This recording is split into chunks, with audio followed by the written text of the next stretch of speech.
Police అధికారులను ప్రభుత్వ అధికారులను నియమిస్తూ అందాల పోటీలకు ఇబ్బంది కలగకుండా కుక్కల్ని చంపుతున్నారు, లేకపోతే డబ్బలు ఎత్తేస్తున్నారు, స్ట్రీట్ వెండర్స్ దుకాణాలు తీసేస్తున్నారు, చాలా కష్టపడుతున్నారు, పర్వాలేదు.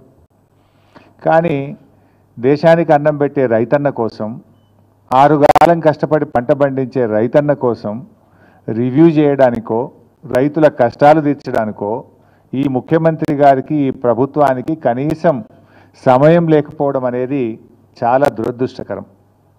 అంటే ఈ ప్రభుత్వం రైతుల పట్ల ఏ పాటి చిత్తశుద్ధి ఉందో ఈరోజు మనకు స్పష్టంగా అర్థమవుతూ ఉంది.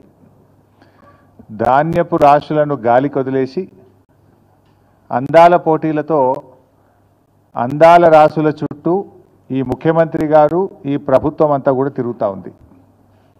ధాన్యపు రాశుల చుట్టూ తిరుగుతలేరు, అందాల రాశుల చుట్టూ తిరుగుతూ ఉంది ఈ ముఖ్యమంత్రి, ఈ ప్రభుత్వం. మీ ప్రాధాన్యత ఏంది అని అడుగుతా ఉన్నా. ఈ ప్రభుత్వం అధికారంలోకి వచ్చిన 18 నెలల నుంచి కూడా రైతులను అరిగోస పెడతా ఉన్నారు. ధాన్యం కొనుగోలులో ఈ ప్రభుత్వ వైఫల్యం కొట్టొచ్చినట్టు కనబడతా ఉంది.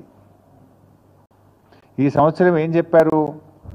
70 లక్షల మెట్రిక్ టన్నుల వడ్లు యాసంగి పంటలో కొంటామన్నారు. ఇవాళటికి 40 లక్షల మెట్రిక్ టన్నులు దాటలేదు.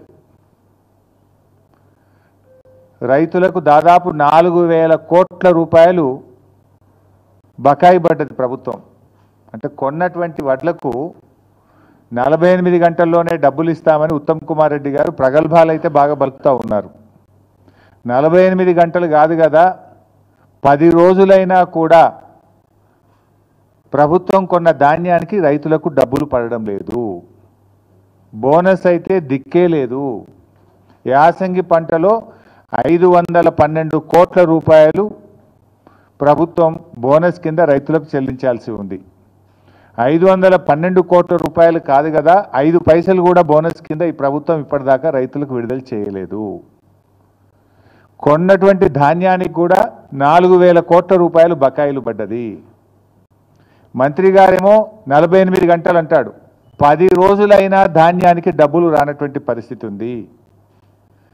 అమ్ముకోవడానికి తిప్పలే, అమ్మిన తర్వాత డబ్బులు రావడానికి కూడా రైతులు ఆ కార్యాలయాల చుట్టూ తిరుగుతూ తిప్పలు పడుతున్న పరిస్థితి ఉంది.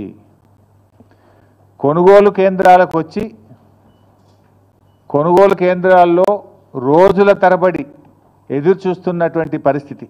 ఇవాళ ఒక 4 లక్షల మెట్రిక్ టన్నుల ధాన్యం కొనుగోలు కేంద్రాల్లో రోజుల తరబడి పెండింగ్లో ఉంది. కొన్నటువంటి ధాన్యం 1 లక్ష మెట్రిక్ టన్నులు మిల్లులకు పంపడానికి లారీలు లేక, మిల్లులు దించుకోక 1 లక్ష మెట్రిక్ టన్నులు మధ్యలో మిగిలిపోయింది. అంటే ఎంత ఉదాసీనంగా ఈ ప్రభుత్వం ఉంది, రైతుల పట్ల ఎంత నిర్లక్ష్యంగా ఈ ప్రభుత్వం వ్యవహరిస్తుందనడానికి ఇది స్పష్టమైనటువంటి ఉదాహరణ. అంటే పెట్టుబడి సాయం అందించడంలో జాప్యం. మీకు తెలుసు, వానకాలం రైతు బంధు అయితే కొట్టిండ్రు, యాసంగి రైతు బంధు ఇవాళటికి 3 ఎకరాలకు కూడా వేయలేదు. ఇవాళ గౌరవనీయులైన ఉప ముఖ్యమంత్రి గారు చాలా గొప్పగా చెప్పేసిండు. ఏమంటుండు? మేము పెట్టుబడి సాయం కోసం బడ్జెట్లో 18,000 కోట్లు పెట్టినాం, ఏడాదంతా ఇస్తాం, మెల్లగా ఇస్తాం, ఏడాదంతా ఇస్తారట. ఎప్పుడు పెట్టుబడి సాయం అంటే ఎప్పుడు ఇవ్వాలి? పంటకు పెట్టుబడి సహాయం, విత్తనాలు కొనుక్కోవడానికో నాట్లు పడడానికంటే ముందు ఇవ్వాలి. కోతలైపోయినా యాసంగి పెట్టుబడి సాయం ఇవ్వలేదు ఉప ముఖ్యమంత్రి గారు.